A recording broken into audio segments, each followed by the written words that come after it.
အဲ့ဒီ hallelujah ဆိုတာလည်းကျွန်တော်ဘယ်ကနေယူလာလဲရိုးရိုးအတင်းတော့လုပ်ထားတာမဟုတ် hallelujah ဘယ်ကနေယူလာလဲဒီအရိချန်ခန်းကြီးစကိုအခန်းငယ်အကောင်းဆုံးဝေပတ်စံတစ်ချက်ထိုင်လည်းအကောင်းဆုံးကိုပေးအခါတလေကျွန်တော်တို့ပတ်စံလူတဲ့ဟာနော်ကျွန်တော်ကြည့်မယ်ဆိုသုံးလုံးများတဲ့ဟာတွေနော်ပတ်စံဖြေးတဲ့အဲ့ဒါကကျန်းစာမှာပါနဲ့တူတယ် King Abala ရဲ့အကူတွေ့မကောင်းတဲ့ဟင်းတင်းတွေဖျောက်ပုံစံလား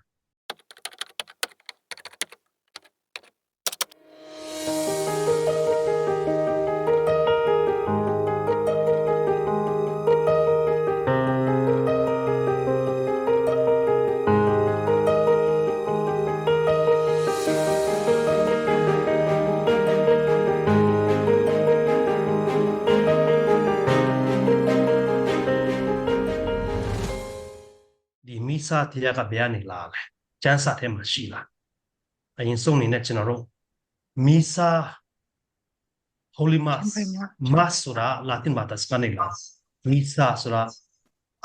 စေလွတ်တာ Holy Mass နော်စေလွတ်ချင်းခံရတာ Holy Mass လို့ခေါ်တယ်စာတလီ Holy Sacrifice လို့ခေါ်တယ်တန်ရှင်းတဲ့ပူဇော်ခြင်းလို့ခေါ်တယ်နောက်တစ်ခုက The Lord's Supper တခင်ယေရှုနောက်ဆုံးညစာစားပွဲလို့ခေါ်တယ်နော်လာပြီးတော့ကျွန်တော်တို့ Holy Communion Holy ဆိုတာတန်ရှင်းတဲ့ Communion ဆိုတာအတူတူပေါင်းခြင်းဖျားနဲ့ကျွန်တော်နဲ့အတူပေါင်းဆက်ခြင်းလို့ခေါ်တယ် Breaking of the bread ပေါင်းမှုကိုနော်ဖဲ့ခြင်းအဲ့ဒါတခင်ယေရှုပေါင်းမှုနဲ့ငါးတွေကိုဖဲ့ပြီးမှဝီမြတ်တယ်နော် Breaking of the bread လို့ခေါ်တယ်အဲ့ဒါပြီးနောက်တစ်ခုက Eucharist အဲ့ဒါကျွန်တော်ကြည့်ပြီးဒီညနေဒီစကလုံးကိုတာတော့တမီးတို့အကုန်လုံးကျွန်တော်တီးအောင်အဲ့ဒါ Greek ဘာသာစကားအားလုံး Eucharist လို့ပြောကြအောင် Okay Eucharist တဲ့ပဲပါလဲဆိုတော့ကြည်တင်ချင်း Thanksgiving အခုစံကျွန်တော်တို့ US မှာဆို Thanksgiving Day ရှိတယ်တကယ်ဆို Eucharist ကပါလဲ Thanksgiving အဖဖျားကိုကျွန်တော်ကြည်တင်တယ်ဘာဖြစ်လို့လဲတားတော့ကိုကျွန်တော်တို့တပေးတဲ့အတွက်မိစာမှာတခင်ဆွေတွေးတော်နဲ့တားတော့ပဲမဟုတ်ဘူးသူ့ရဲ့ဝိညာဉ်ဒါပြီးသူ့ရဲ့ဖျားဖြစ် divinity ကျွန်တော်တို့ပေးတဲ့အတွက်နော် the body blood soul and divinity of Christ ကျွန်တော်ကိုပေးတဲ့အတွက်ကျူးတင်ခြင်းအဲ့ဒါကြောင့် Greek ဘာသာစကားနဲ့ Eucharist လို့ခေါ်တယ်နောက်ထပ်က divine liturgy ဆိုတာဝတ်ပြုနေ divine ဖျားနဲ့ပတ်သက်ဝတ်ပြုနေ divine liturgy လို့ခေါ်တယ် Paschal banquet Pascha ရဲ့ banquet ကနော်ထမင်းစားပွဲ Pascha ရဲ့ထမင်းစားပွဲလို့ခေါ်တယ်နောက်ဆုံးတစ်ခုကတော့ memorial of the Lord's passion death and resurrection တခင်ယေရှုရဲ့နော်ဒုက္ခဝေဒနာကိုအမိတရချင်းတွေ့တည်ဆုံးခြင်းနဲ့တွေ့ရှင်ပြန်ထမြောက်ခြင်းကိုတရိရတယ်အဲ့ဒါတွေရောကျွန်တော်တို့မိစာကကျွန်တော်တို့ကိုမျိုးလောက်ပြောလို့ရတယ် Okay မိစာပူဇော်ခြင်းအဲ့ဒီမစခင်မှာဒီမှာဟောင်းကနေကြည့်ကြအောင်ဒီမှာဒီဘက် sacrifice ဆိုတာပူဇော်ခြင်းကမျိုးရှိတယ်ဒီမှာဟောင်းမှာနံပါတ်1ကပါအပရမပူဇော်ခြင်းပါလဲ burnt offering နော်သူတပိရိတ်စာကိုပူဇော်နန္ဒာဒီမှာအာဘယ်ကရိတ်စာပူဇော်နန္ဒာအဲ့ဒါတိပြပါဖျားကိုနော် total surrender ဖျားကိုအလုံးဝပူဇော်နန္ဒာလိုက်တာဒါပြင်ဒီမှာသူ့ရဲ့ကိုကင်းကပါပူဇော်နန္ဒာ grace ဆိုတာဟင်းတီဟင်းရွက်လေးတွေအဲ့ဒါတိပြပါလဲ gratitude ဖျားကိုချီးတင်တာ peace offering ကသူဖုန်ကြီးတွေမှာတွားပြီးမှပူဇော်နန္ဒာလိုက်တာနောက်တစ်ခုက sin offering ပြီးကိုပူဇော်နန္ဒာလိုက်တာနော်နောက်တစ်ခုက guild ဒါပြင် drink offering ဝိုင်ကိုအဲ့ဒါချင်းရပူဇော်ချတာဖြစ်သူတို့ကပြောရှိဒါပြင်နောက်တစ်ခုချက်ပါ votive offering သူတို့ဂတိလုပ်တယ်ဆိုရင်လူညောက်ဂတိလုပ်တယ်ဆိုရင်ပစာလုပ်အဲ့ဒါသူတို့ချင်း exchange လုပ်တာပေါ့တယောက်နဲ့တယောက်လဲကြတာနောက်ဆုံးကတော့ free will offering spontaneous gift သူတို့ရှိတယ်ပေးပြီးမှလက်ဆောင်ကျွန်တော် Christmas လိုမျိုးလက်ဆောင်လေးတွေfree exchange gift လိုမျိုးပုံစံမျိုးရှိတယ်เนาะဒီလိုမျိုးအမျိုးမျိုးပူဇော်ခြင်းဆိုတာကျွန်တော်ကျမ်းစာထဲမှာအမျိုးမျိုးတွေ့ရတယ်အပိကနေခုနချင်းဖျားကိုကြည့်တင်ချင်းเนาะဖျားကိုအနာပူဇော်ခြင်းเนาะတယောက်နဲ့တယောက်တငယ်ချင်းเนาะပျော်ချင်ခြင်းစသည်ဖြစ်ဒီမှာဒီညာဘက်မှာကြည့်မယ်ဆိုကျမ်းစာပိုက်လေးတွေကျွန်တော်တွေ့ထားတယ်အဲ့ဒါဒီညတော့ဒါလေးတွေတော့ဖတ်ဖို့တော့အချိန်သိမရှိဆိုတော့ နော်အဲ့ဒီဒီပြန်ချစာဒီမှာဟောင်းမှာကျွန်တော်တို့ဒီမှာဟောင်းမှာဒီမှာတွေ့ရတယ် Leviticus Genesis Leviticus Judges Leviticus စသည်ဖြစ်ဒီမှာပုံလုံးကျမ်းစာဒီမှာဟောင်းမှာရှိပါတယ်ဒါဆိုရန်တာတွေကမိစာပူဇော်ချီလို့ခေါ်တယ်နံပါတ်1နေနဲ့ရန်တာ Ignatius Loyola သူမိစာဟောတယ်ဆိုခဏမိချနေတာကျွန်တော်အတွက် Ignatius Loyola ပါပြောတယ်ကျွန်တော်ရဲ့ဘဝကိုတခင်ဆုနဲ့တော့ဖာဖျားဖို့ပူဇော်နာနဲ့တူတယ်ရန်တာ Francis Xavier နောက်ထပ် Jesuit ရန်တာတတနာပြုတွေမိုင်းမာတဲ့သူကမိစာပြပါသူကိုခွန်အားမရှိတဲ့တတနာပြုဖို့အတွက်ခွန်အားပေးတယ်ရန်တာ Robert Cardinal Jesuit တင်မှာစပထမဆုံး Cardinal နဲ့ဒီရန်တာ Aloysius နောက်ထပ် Jesuit ရန်တာတပါသူတမိစာပါ Christ sacrifice made present တခင်ဆွေပူဇော်နာချင်းကဒီကျွန်တော်တို့နဲ့တူသွားရှိနေတယ် Emmanuel အဲ့ဒါတပြောချင်တာကျောင်းသားနဲ့လူငယ်ကိုမိမရဟန်တာ Aloysius ကပါပြောတယ် For me the mass is an intimate meeting with Christ တခင်ဆွေနဲ့တွေ့ဆုံခြင်းနော်နိစ္စဆိုတခင်ဆွေနဲ့တွေ့ခြင်းရန်တာ Stanislas Kostka ပါပြောတယ် For me the mass is မိစာပူဇော်ခြင်းကျွန်တော်ရဲ့ဘဝကျွန်တော်ရဲ့ဝိညာဉ်ရဲ့ဘဝပါရန်တာ Teresa Avila တော့ပါပြောတယ်ခင်ကျွန်တော်ကိုချစ်တဲ့ခင်ဆွေနဲ့တူတူနေတာတဲ့ရန်တာ Teresa Blisius ကပါပြောတယ် a simple meeting of love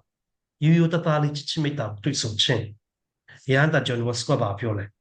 most holy sacrament အမှုမြတ်ဆုံးသော sacrament တူလူငယ်တွေအတွက်နော်ဘောဌာနလူငယ်တွေအတွက်ဖြူစင်ခြင်းအတွက်ဘောဌာနရန်တာ Mary Mazzarello strength for humble daily love ဟွာနေစနေတဲ့နေချဆိုတာတော့ချစ်ချင်းမိတာပြဖို့ဟွာပြီးတဲ့အရာပါတဲ့လူငယ်အနောက်ထပ်လူငယ်ရန်တာကလို့ကုတိစ် highway to heaven ကောင်းကင်ကိုရောက်ခိုင်းစရာလမ်းမကြီးတဲ့ကဲနောက်ဆုံးနေတဲ့ catechism တဲ့ Catholic Church တို့ဖျားစကားစာပါပြောလဲ The Eucharist is the source and summit of the Christian life Christian တွေအတွက်နော် source အရင်မင်းနဲ့ summit အရေးကြီးဆုံးဟာအဲ့ဒါကျွန်တော်တို့ဖျားစကားစာဝတ်တင်ပေးတယ်အဲ့ဒါရန်တာပြောတာအခုဖာရာမေးချင်တယ်လူငယ်တွေ okay အခုကျွန်တော်တို့စပြီးတော့မိစားတရားကျွန်တော်စတဲ့ချိန်မှာအနည်းတော့တာတော့ဆက်ရှိလုံးလို့စတယ်ဒီစုပြီးတယောက်ဒီချမ်းစာပေးပါဦးရှမာတက်ခန်းကြီး28ခန်းရဲ့စပို့ရှမာတေဟုအခန်းကြီး28အခန်း19ထိုကြောင့်တင်တို့သည်တွားကြ၍လူမျိုးတကာတို့ကိုငါဤတပည့်များဖြစ်စေကြလျက်သမီးတော်သားတော်တန်ရှင်တော်ဝိညာဉ်တော်နာမတော်မြတ်၌သူတို့ကိုစိတ်ကြောကြလောသမီးတော်သားတော်တန်ရှင်တော်ဝိညာဉ်နာမတော်မြတ်၌ကျွန်တော် RC ခဏလုံးတဲ့စုတောင်းမှုကဘောလုံးပွဲကြည့်တယ်ဆိုဘောလုံးတမားလုံးနေတယ်အဲ့ဒါကျွန်တော်ပြန်မှာတွေ့ရတယ်ကျန်းစာနဲ့သမီးတော်သားတော်နဲ့စအဲ့ဒါပြင်ဖုန်းကြည့်တဲ့ပါပြောလဲဖျားသခင်ဒီတင်းတို့နေသူရှိပါစေအဲ့ဒါကိုပြောတာကျွန်တော်ဘယ်ကျမ်းပိုက်မှာတွေ့လဲဆိုတော့ကျမ်းပိုက်၃ခုတော့ရှိတယ်ဒါပေမဲ့ကျွန်တော်root ကျမ်းပိုက်ကိုဖတ်ရအောင် root အခန်းကြီးနဲ့အခန်းငယ်၄ဖတ်ပေးပါဝါရစာဒုတိယစာဆောင်အခန်းကြီး73အခန်းငယ်14ယေရှုခရစ်တော်သခင်၏ကျေးဇူးတော်ဘုရားသခင်၏မြတ်တော်နှင့်ဝိညာဉ်တော်မြတ်ဤမိတ္တဟာယဖွင့်ခြင်းတို့သည်တင်တို့အလုံးနဲ့တူရှိပါစေကျမ်းစာထဲကနေပြီးဘုန်းကြီးတွေကဖျားသခင်တင်တို့တူရှိပါစေဒါမှမဟုတ်ခုနကတော့ဖတ်ထားတဲ့ကျမ်းပိုက်ဆိုလိုက်အဲ့ဒါပြင်ဘုန်းကြီးတဲ့ဘာကိုဖိတ်ခေါ်လဲညီကိုမောင်တို့ပေါင်းတို့မိတော်မိစားပူတော်ချင်းတဲ့တန်စာပေါင်းချင်းပနိုင်ရကျွန်တော်ပြများဖို့စစ်စေးဝခံကြဆိုအဲ့ဒီမှာကျွန်တော်အဘာကိုတတိယရှင်လုခါခန်းကြီး78ခန်းငယ်73မှာနော်အခုကောက်တမားနဲ့ဖာရစီတို့ညောက်စုတောင်းတဲ့ချိန်မှာအဲ့ဒီအခုကောက်တမားပါပြောတယ်ရှင်လုခါခန်းကြီး78ကိုဖတ်ပေးပါရှင်မာတေဝခန်းကြီးကအခန်းငယ်23မှ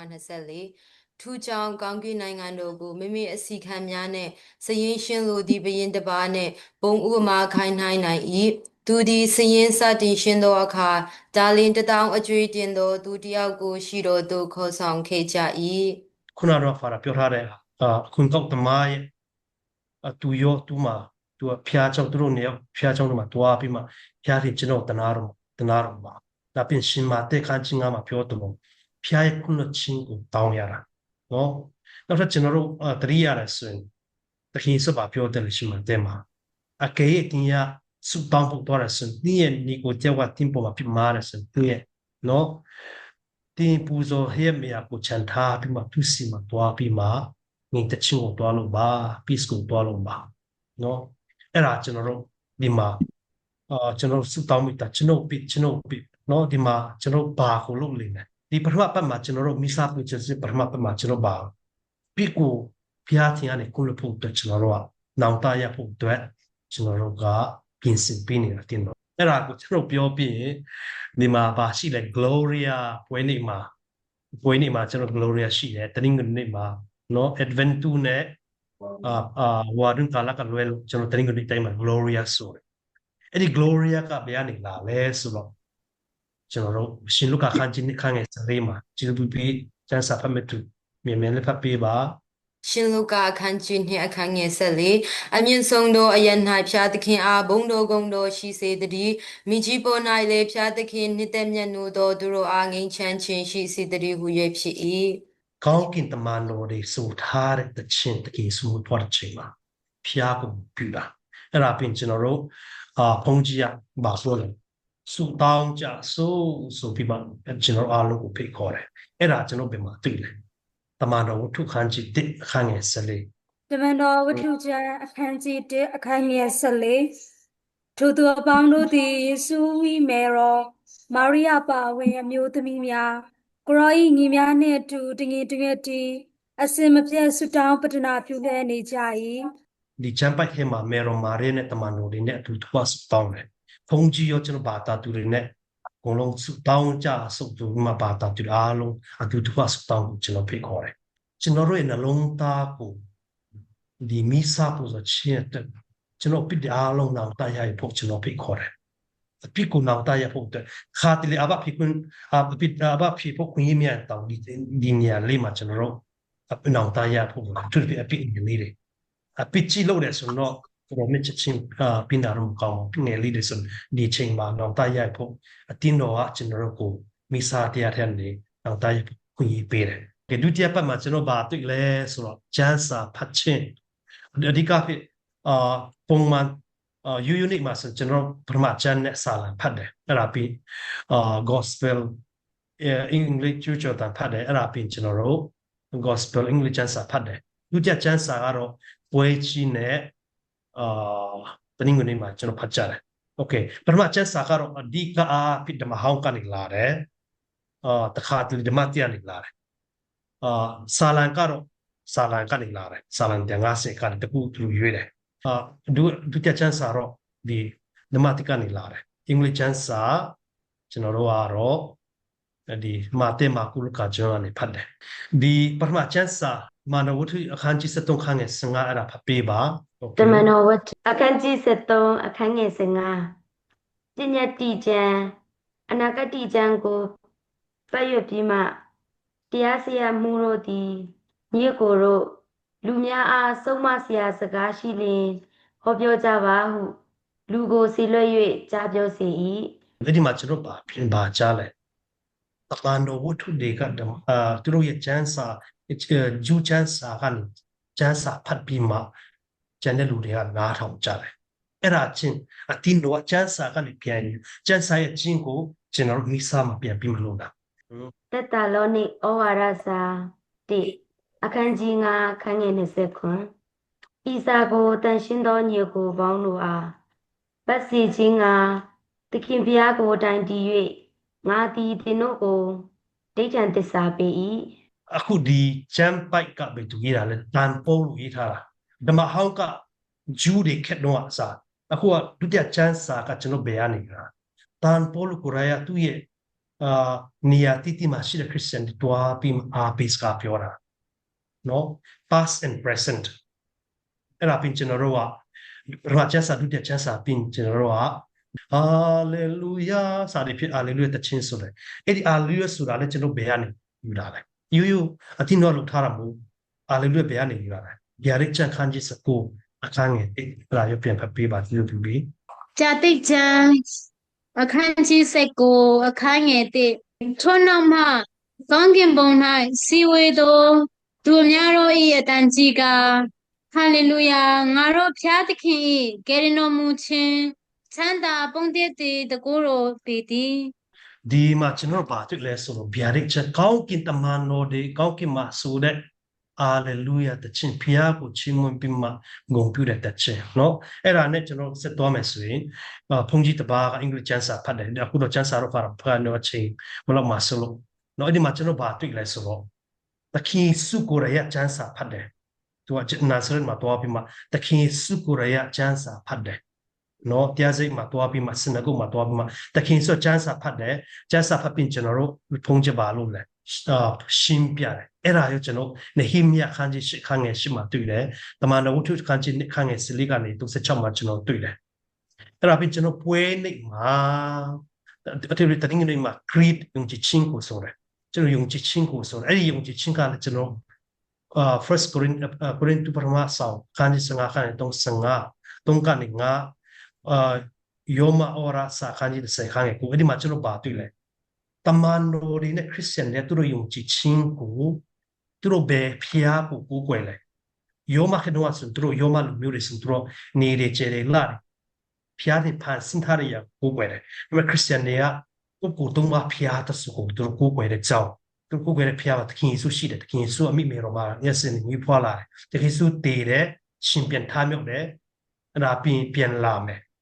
နော်တေတို့ရှင်တို့အတွက်ပြန်လာမယ်နော် yes အတွက်စာဒီဖြစ်လို့ယုံကြည်ခြင်းအဲ့ဒါကျွန်တော်ကျမ်းစာထဲမှာဘုံလုံးတွေ့ရတယ်အဲ့ဒါပြင် prayers of the faithful ယုံကြည်ခြင်းစုတောင်းမိတာနော်ကျွန်တော်သူများတဲ့စုတောင်းမိတာနော်အတင်းတော့တကဘာလို့ဘာညာသူစုတောင်းကြတယ်တိမိုသေပထမဆောင်မှာကျွန်တော်ဗာတွေ့လဲတန်ပို့လို့ဗာပြောလဲလူတွေအားလုံးစုတောင်းပေးကြပါSt. James ခန်းကြီးငါခန်းဆက်ချောင်းမှာကျွန်တော်ဗာတွေ့လဲလူတွေအားလုံး pray for everyone လူတွေအားလုံးစုတောင်းပေးပါEphesians မှာတွေ့တယ် Job မှာတွေ့တယ်ဒီမှာဟောင်းမှာ Job ကတွေ့သားသမီးတွေစုတောင်းပေးတယ်ဒါပြီးတခင်ယေရှုကိုရရှင်ယောခန်းကြီးစကွန်မှာအကုန်လုံးစားနေဆုံးတဲ့တခင်ယေရှုကလူသားသူ့နောက်လိုက်လူသားတွေအားလုံးစုတောင်းပေးတယ်စစ်တဲ့အပိုင်းကကျွန်တော်တို့ပထမအနေနဲ့ကျွန်တော်ပူဇော်အနန္တနော်ပူဇော်နဲ့ကျွန်တော်ခုနကတော့ဖာရာရှင်ပြတ်လို့ပူဇော်နာချင်းကဂျူးတွေရဲ့ထုံးစံမျိုးမျိုးပူဇော်နာချင်းရှိတယ်နော်အဲ့ဒါကျွန်တော်တို့ကဘာဦးချက်ခန်းကြီးစလေခန်းရဲ့ဆက်ရှိတစ်တရားလို့ပေးလိုက်ပါကဘာဦးချက်ခန်းကြီးစလေခန်းရဲ့ဆက်ရှိအမေဆုံးသောဖျားသခင်ဤဇိပရောဟိတ်ဖြစ်သော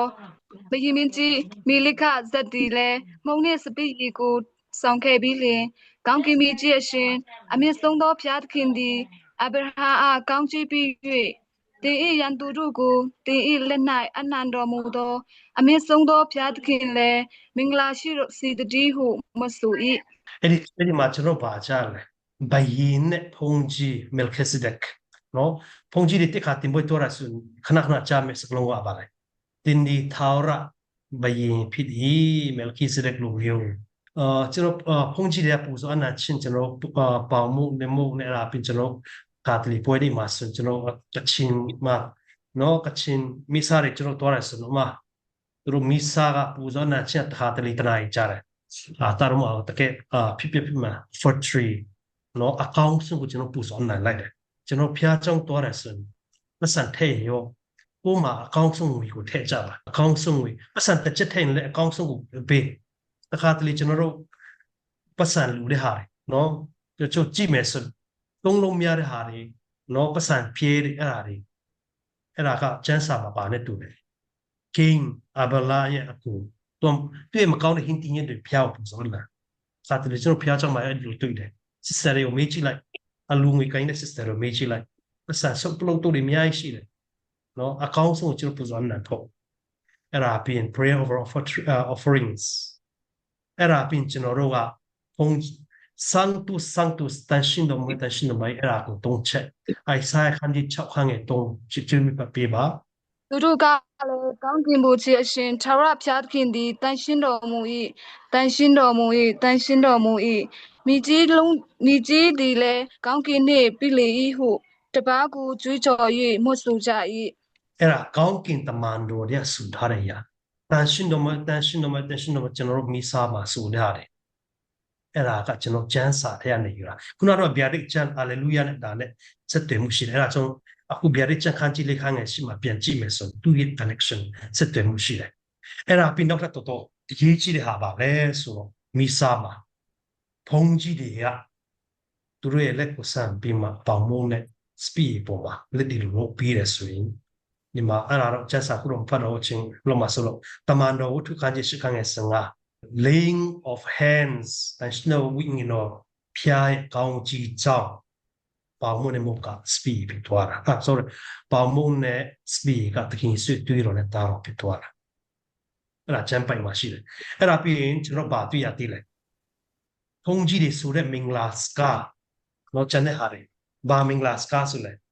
ခင်စုကိုယ်တိုင်ပြောတဲ့မင်္ဂလာစကားသူတို့ဘာပြောလဲဤနည်းတူညဆာစားပြီးနော်ဒီနိုအားလုံးဤယာကိုရွေးစားကြလို့ဤဒီကတိနိုပအန်နာခယမိငိုင်းခနာကိုဖြစ်ဤဒီနိုအားလုံးအဲ့ဒါချမ်းစာမရှိတယ်မှာအကုန်လုံးဖတ်ဖို့ကျွန်တော်မိမှာဆိုတော့ဒီနိုအားလုံးဤယာကိုယူမစားကြလို့ဤယာကိုရွေးတောက်ကြလို့ငိုင်းတွေးငိုင်းတာနာနေဖာပြောမှာအဲ့ဒါပင်ကျွန်တော်တို့အဲ့ဒါဘုန်းကြီးပြောပင်တို့ပါလို့လေယုံကြည်ခြင်းကိုဝေခံကြဆိုနည်းနည်းတော့ယုံကြည်ရကိုတွေးကြောကြဆိုအဲ့ဒါဗျာလေလားဘုရားကိုရင်တုခန်းဘုရားကိုရင်တုဆောင်ခန်းကြီး7ခန်းငယ်16အဲ့ဒါပင်ကျွန်တော်မိစာဘုန်းကြီးပါတဆူတောင်းလေခေါင်းဆောင်တွေပုပ်တွေတဆူတောင်းပေးတယ်လူတွေအားလုံးတဆူတောင်းပေးတယ်အဲ့ဒါကျွန်တော်ဘယ်မှာတွေ့လဲတိမောသေပရမဆောင်ခန်းကြီးခန်းရဲ့ကနေနေအဲ့ဒါပင်ဒုတိယချက်ဖာရာခုတော်တဘောကြတဲ့ဟာစကမခဘစ်ဒုတိယဆောင်ခန်းကြီးစနစ်ခန်းရဲ့လေးစငါအဲ့ဒါဖတ်ပေးလိုက်ပါတေတူရှင်တူတေတူတကျွန်တော်စတောင်းပေးတယ်တော့ကျွန်တော် RC မှာခါတလီကျွန်တော်ဘာထင်ကြလဲနူမာနေနေကျွန်တော်ခါတလီနူမာနေနေပဲတေတူစတောင်းပေးဖို့တင်တကယ်စွန်တကယ်စွာကားတိုင်ပေါ်မှာတူတေပြီးသူ့ရဲ့ဖယားကသူ့ရဲ့ဝင်းတက်ပဲတော့လေငရဲငယ်မှာတွားပြီးပါနော်ငရဲချီမှာတော့ငရဲငယ်မှာတွားပြီးမှဝင်းကြီးတွားခဲ့တင်တာအဲ့ဒါဆိုမိစားပူဇော်တဲ့ခါတိုင်းတေတူတက်ဆူတောင်းပေးတာအဲ့ဒါဒီမှာရှိတာအဲ့တော့မိစားပူဇော်ချင်းကကျွန်တော်အခုလက်ရှိပြကိုပဲခုနဒါမှပဲနဲ့ငရဲငယ်မှာရှိတဲ့သူတွေအပြည့်ရခွန်းလေအဲ့တော့မိစားတဲ့ခါတိုင်းဘလောက်ရေးကြည့်လိုက်တေတူအတွက်ရှင်တူတေတူကကောင်းချီးမင်္ဂလာရတာအဲ့ဒါပြင်ကျွန်တော် invocation ရန်တာရီစမှာဆူတောင်းချင်နော်ကျွန်တော်ဖုန်းကြည့်ရပါဖတ်သေးတယ်ရန်တာရီရဲ့စောင်းချင်းကိုကျွန်တော်ရန်တာရီကိုဟိုမှာယာရှိမေရိုမီတိုကညာစင်မာရီယာမီတိုစင်ဂျိုးဆက်မီတိုတမနိုချီမြာကာလာစစလူရိုမီကိုလိုက်နာခဲ့စတဲ့ရန်တာသူတို့တူမီတူကွာသာရတဲ့ရှင်ချင်းချန်တာကိုမခနဲ့တူမပိချလဲရိုရှိဘုံတော့ကိုစမတနာပိချဟန်တော့လာဝီအားလုံးစမတနာရောပါအဲ့ဒါတွေကျွန်တော်ပြမှာတွေ့ရတယ်ဗျာရိချန် revelation ခန်းကြီး9ခန်းငယ်8မခဘစ်မှာပြန်တွေ့တယ်အဲ့ဒါပြီးနောက်ဆုံးတော့ဘုန်းကြီးတဲ့ပါပြောလဲ through him with him and him အဲ့ဒါရောတော့ဆိုလိုကြီးလို့ခေါ်တယ်အဲ့ဒါဘယ်ကနေတွေ့ရလဲယောမဆောင်ခန်းကြီး7ခန်းငယ်36မှာတွေ့ရတယ်ဒီဒုတတိယပိုက်မှာပါရေးကြည့်လဲမိစာပူဇော်ခြင်းအဓိကပေါင်မှုနဲ့မုတ်ကတန်ရှင်တော်ဝင်ဖျက်ကြီးစွာကြောင်းအခင်းဆွေတွေ့တော်နဲ့တာတော်ပြီးသွားတာအဲ့ဒါအဓိကချက်ဒါပြီးရောကျွန်တော်တို့တကဘာလုံးတဆူတောင်းပေးတယ်ခေါင်းဆောင်တွေဆူတောင်းပေးတယ်တေတူရှင်တူတေတူတကျွန်တော်ဆူတောင်းပေးတယ်အဲ့ဒါပြီး invocation ရန်တာရဲ့ဆူတောင်းချက်ကျွန်တော်တောင်းဆိုတယ်အဲ့ဒါတွေအကုန်လုံးဒီမှာဖာရာပေးတဲ့ညာဘက်ပိုင်မှာကျန်းစာမှာပါပါတယ်ခေါင်းကင်မုံဆူတောင်းမိတာရှိတယ်ခေါင်းကင်မုံဆူတောင်းမိတာအဲ့ဒါကရှင်မာတခန်းကြီး6ခန်းရဲ့9ခန်းနဲ့73ရှိတယ်အဲ့ဒါပြီးကျွန်တော်တို့နောက်ထပ်တစ်ခုရောအတင်းတော့ပါလို့လေမိစားပူဇော်ချင်းတိုင်မတင်းတော့ပါလို့လေငိမ့်ချမ်းချင်းတွတ်တောင်းကြအဲ့ဒါတော်တော်ရေးကြည့်တယ်အဲ့ဒါရှင်ယောခန်းကြီး14ခန်းငယ်နဲ့စပွန်ကျေးဇူးပြုတောင်းဖတ်မဲ့သူတွေဖတ်ပေးပါငိမ့်ချမ်းတရားချင်းကိုတင်တို့၌ငါထားခဲ့၏ငါဤငိမ့်ချမ်းတရားချင်းကိုတင်တို့အားငါပေး၏ဤလောကကပေးတဲ့ကဲ့သို့တင်တို့အားငါပေးသည်မဟုတ်တင်တို့ဤစိတ်နှလုံး၌ပူပန်ခြင်းမရှိကြစေနှင့် Okay thank you ဒီချမ်းပိုက်လေးတွေကျွန်တော်ခုနကကြားတဲ့ချမ်းပိုက်ကရှင်ယောဟန်ကနေယူထားတာခုံးကြည့်ရပါပြောလဲဒီလိုဖုန်းကငိချမ်းချင်းကထားဤနော်စတယ်ဖြစ်အဲ့ဒါပြင်ငိချမ်းချင်းတွတ်ဆူတောင်းပေးဖို့အဲ့ဒါပြင်ကျွန်တော်တယောက်နဲ့တယောက်ကိုယ့်ရဲ့ယဉ်ကျေးမှုနဲ့ငိချမ်းချင်းမကလာကိုကျွန်တော်ပြကြတယ်အဲ့ဒါတော့မဖတ်တော့ sign of peace နော်ဖုန်းကြီးမို့စံဒီကပါပြောလဲနော်ကျွန်တော်တို့အချင်းချင်းငိမ့်ချချက်မဲ့ဖလာကိုကလန်ကြပါစို့နော် သူ့နိုင်ငံနဲ့သူကျွန်တော်မြန်မာပြည်မှာဆိုနော်အများပြည်ဒီလိုလုပ်ကြတယ်သူရောပါတဲ့မစင်တောင်းနေတောင်းနော်သူတို့ရဲ့ထုံးစံတောင်းတဲ့တနိုင်ငံနဲ့တနိုင်ငံတူဒါပေမဲ့ငင်းချချင်းခဏပြရတယ်ဒီငင်းချချင်းမိစားပါရောကျွန်တော်တို့တခင်စုပြထားငင်းချချင်းကိုရယူပြီးမှသူများသူရောငင်းချချင်းပေးတာဘလောက်လာပါလဲအတင်းတော့မိစားထဲမှာလုပ်ထားတဲ့ရအကုန်လုံးစုတောင်းချင်းငင်းချချင်းကဘာလုံးကလိုတဲ့ရတယ်မိစားထဲမှာရှိတာအဲ့ဒါပြင်ကျွန်တော်တို့ကဖုံးချက်ပါပြောလဲသာရဖိတ်ထုံးရဲ့တော့ကိုဖူးမြော်ကြလို့ဒီမှာကျွန်တော်မားနေတယ်သူရဲ့စကလုံးကဖူးမြော်ကြလို့အင်္ဂလိပ်ဆို behold တတိမလို့ဆိုရင်နော် en un ကြည့်ပါဒါပေမဲ့ကျွန်တော်တို့မကြည့်ဘူးကိုယ်ဘယ်ကိုရိုမြက်ကိုကြည့်ရမှာအဲ့ဒါကြောင့်ဖုံးချက်ကိုရိုမြက်ကိုအပေါ်မှာလမ်းဒီလိုလုပ်နေတာ behold ကြည့်ဖို့အတွက်မြောက်ထားတာကားတိုက်ပေါ်မှာတည်တဲ့တခင်စုကြည့်ဖို့အတွက်ကျွန်တော်တို့အဲ့ဒီချိန်မှာဘာလို့ကြလဲအဲ့ဒါတော့ကြည့်ဒီလိုနော်ကောင်းဒီကောင်းပါတယ်ကားတိုက်ကိုကြည့်ပြီးမှကျွန်တော် behold အင်္ဂလိပ်က behold တော်လာတဲ့အင်္ဂလိပ်စကားလုံး look ထက်ပိုပြီးမှလေးနေတဲ့စကားလုံး behold လောက်လာပါလေဒါပေမဲ့ကျွန်တော်တို့မကြည့်ဘူးကိုယ့်ရဲ့ဘေးကလူတွေနဲ့စကားပြောတာဟောတယ်များနော်အဲ့ဒါပြင်ကျွန်တော်ပြောတဲ့စကားလုံးကဒီချမ်းပိုက်ကိုမမိတ်ကြပါနဲ့ရှင်မတဲ့ခန်းကြီးရှစ်ခန်းငယ်ရှစ်ချစ်အဲ့ဒါနဲ့ကြလာရှစ်ဆိုတော့ချစ်ရှင်မတဲ့ခန်းကြီးရှစ်ခန်းငယ်ရှစ်ချစ်နော်မတဲ့ချစ်အဲ့ဒါပါစကလုံးလေနားထောင်ကြအောင် ရှင်မတေဦးအခန်းကြီး၈အငယ်၈သို့တော်လူတရားတမှုကပြန်၍လျှောက်သည်မှာသခင်ကျွန်ုပ်၏အိမ်မိုးအောက်သို့ကိုရောကြောင့်ကြွဝင်လာတော်မူခြင်းကိုကျွန်ုပ်မခိုက်ထဲမှာသို့တော်တခွန်းများသာအမိတ်တော်ရှိပါလျင်ကျွန်ုပ်၏အစေခံသည်လောကပျောက်ကင်းပါလိမ့်မည်အဲ့ဒါကယောမစတာဘူစင်ချူရီယန်အရတူအောင်မှာလူရောက်တရားရှိလို့ဖေယာကိုဖီယာမဲနော်ဖီယာမဲဘာတာမဲပြောချင်ဘာတူမာရောဘာတာရှိတယ်နော်ခြေရလာဒီကူကွယ်တဲ့လူရဲ့စကလုံးကျွန်တော်မိစားမှာတုံးဘလောက်လေးနဲ့လဲကျွန်တော်အိမ်မိုးအောက်တို့ကိုကြော်ရုံမြကျွန်တော်မထိုက်တန်ဘူးဒါပေမဲ့ခုမြတ်တာမရှိလို့ကျွန်တော်ဝိညာဉ်နေတဲ့စင်စင်ကျလေးမေရှင်မတဲ့ခန်းကြီးရှိခန်းငယ်ရှင်ဘလောက်လာလဲဒါပြင်ကျွန်တော်ကိုရမပြင်းရ receive body and blood of Christ ဒါခဏလေးဖာပြောမယ်အဲ့ဒါပြင်ကျွန်တော်ဘုန်းကြီးကကိုရမပြင်းပြစုတောင်းမိတာလို့လေ okay နောက်ဆုံးဒါပြင်ကျွန်တော်ကဘာရှိလဲမိစားပေးကျွန်တော်ကဘုန်းကြီးကပေါင်းကြည့်ပေးတယ်ဒီကောင်းကြည့်ပေးတာကျွန်တော်တို့ numbers အခန်းကြီးကျွန်တော်ကြည့်ပြီးဖတ်ပေးပါဘုန်းကြီးကခမီရောတာရောတရှင်ဦးနာမနဲ့ကျွန်တော်ကောင်းကြည့်ပေးတယ်numbers အခန်းကြီး6ခန်းနဲ့14ရာပြောတော်လာပါတဲ့ကောင်းကြည့်ပေးတဲ့စကလုံးမင်္ဂလာစကားတိုးလေရာချမ်းအခန်းကြီး6အခန်းငယ်24မှ26ထာဝရဘုရားသည်တင့်ကိုကောင်းကြီးပေး၍ဆောင်မတော်မူပါစေတော့ထာဝရဘုရားသည်တင်၌မျက်နာတော်လင်းကိုလွတ်၍ကရုဏာကျေးဇူးပြုတော်မူပါစေတော့ထာဝရဘုရားသည်တင့်ကိုမြှုပ်ကြည့်၍ချမ်းသာပေးတော်မူပါစေတော့The Lord is giving you blessing ကိုယ့်ရဲ့ရှေ့အနောက်အပေါ်အကုန်လုံးကနေကောင်းချီးပေးဖို့တဲ့ဘုန်းကြီးမိစားပြီးတဲ့အခါဖျားရဲ့နာမတော်ကျွန်တော်ကောင်းချီးပေးတယ်အဲ့ဒါပင် dismissal နောက်ဆုံး go in peace ငင်းချချင်းနဲ့တွားချဆိုအဲ့ဒါငင်းမိစားဆိုတာအဲ့ဒီစကားလုံးကစီလို့ချင်းခါရတယ်မိစားပင်ကျွန်တော်ဘာလို့ပို့လဲတော့ဒီမှာဖာတော့ပုံတုံးပုံပြထားတယ်